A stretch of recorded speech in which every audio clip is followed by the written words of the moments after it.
Breeding is a systematic way of selection of animals where you need to set your own set goals where you need to attain maybe within a specified period of time, and therefore using those goals you now would come down to the animals that you want to select, zero down to those traits that you want to use.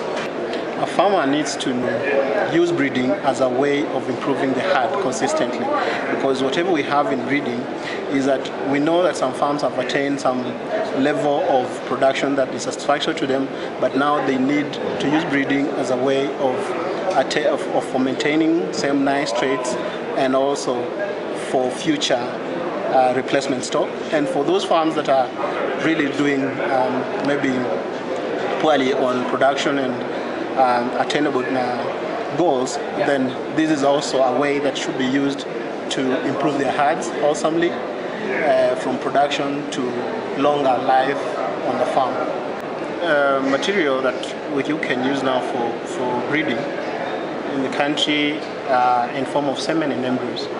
For semen, there is gender selected, where you can now choose the sex of the animals you want to breed. And therefore you can, for dairy, we are sexing for female animals. And also in the same, we also have semen that is not selected.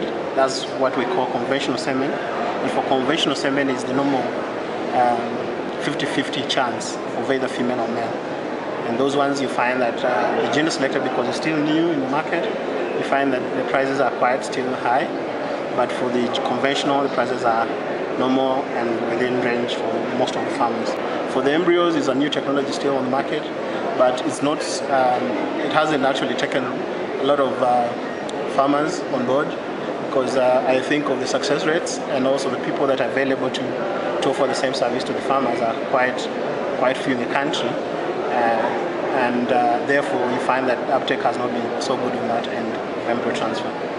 So the difference of using semen and embryo transfer will stand out that embryo is a fully formed embryo with selected animal, both the cow and the bull, of high genetic value met before you brought.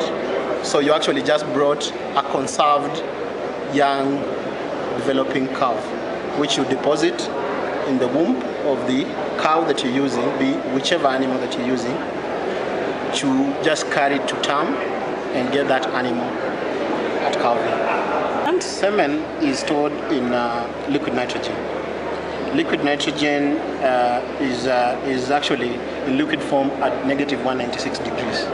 Therefore, it has to be put in a specific type of tank that is meant to almost look like a flask, normal thermal flask. And in this, you find that liquid nitrogen, being that is at an extreme negative temperature of 196 degrees, will be able to stay longer in these type of containers. And this type, why semen is stored in the same is because it needs to be frozen all through.